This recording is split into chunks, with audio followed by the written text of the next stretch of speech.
শবে মেরাজের রোজা কয়টি রাখবেন, কত রাকাত নামাজ আদায় করবেন, কোন কোন সূরা দিয়ে পড়বেন, কোন দোয়াটি পাঠ করবেন এবং অন্যান্য কি কি আমল করবেন সম্পূর্ণ জানতে পারবেন আজকের ভিডিও থেকে। তাই না টেনে সম্পূর্ণ ভিডিওটি দেখতে থাকুন। আসসালামু আলাইকুম ওয়া রাহমাতুল্লাহি ওয়া বারাকাতুহু। সুপ্রিয় দর্শক শ্রোতা মণ্ডলী, চলছে পবিত্র মাহে রজব মাস।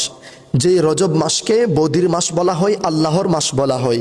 জাহিলি যুগের লোকেরা পর্যন্ত যেই মাস আসলে যুদ্ধ বিগ্রহ বন্ধ করে দিত, এটি হচ্ছে রজব মাস।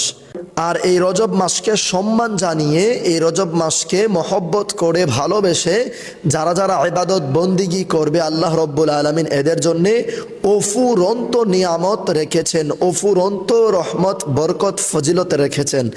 রাসূল করিম সাল্লাল্লাহু আলাইহি ওয়াসাল্লামের একখানা হাদিসে মোবারক, কিতাবের নাম ফাজাইলুল আওকাত, 96 পৃষ্ঠার 11 নম্বর হাদিসে রাসূল করিম সাল্লাল্লাহু আলাইহি ওয়াসাল্লাম বলেন, সালমান ফারসি রাদিয়াল্লাহু তাআলা আনহু এই হাদিস মোবারক রওয়ায়াত অর্থাৎ বর্ণনা করেন। নবীজি বলেন, রজব মাসে এমন একটি দিন রয়েছে যেই দিন রোজা রাখলে 100 বছর রোজা রাখার সমান সওয়াব পাওয়া যাবে। সুবহানাল্লাহ। আর এমন একটি রাত রয়েছে যেই রাত্রিতে এক রাত আমল করলে, ইবাদত করলে 100 বছর রাত্রেবেলা ইবাদত বন্দিগি করার সওয়াব পেয়ে যাবে। সুবহানাল্লাহি ওয়া বিহামদিহি সুবহানাল্লাহিল আযীম। সাহাবায়ে কিরাম জিজ্ঞেস করলেন, ইয়া রাসূলুল্লাহ, সেই রাত কোনটি?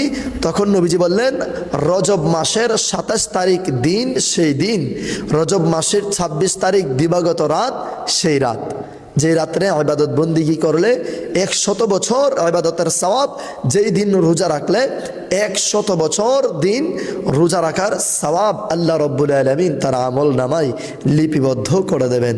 সুবহানাল্লাহি ওয়া বিহামদিহি সুবহানাল্লাহিল আযীম। এবং ফাজাইলুল আওকাত কিতাবের 97 পৃষ্ঠা 12 নম্বর হাদিসে হযরত আনাস রাদিয়াল্লাহু তাআলা আনহু থেকে বর্ণিত, নবীজি করিম সাল্লাল্লাহু আলাইহি ওয়াসাল্লাম বলেন, রজব মাসের 26 তারিখ দিবাগত রাত, যেটিকে সবাই শবে মেরাজ নামে চিনে থাকে, সেই শবে মেরাজের রজনীতে, শবে মেরাজের রাত্রিতে যদি কোনো উম্মত 2 রাকাত করে 12 রাকাত নফল নামাজ আদায় করবে, প্রত্যেক রাকাতে সূরা ফাতিহার পর 3 বার সূরা ইখলাস তথা কুল হুয়াল্লাহু আহাদ, এই সূরাটি 3 বার পাঠ করবে প্রত্যেক রাকাতে সূরা ফাতিহার পর।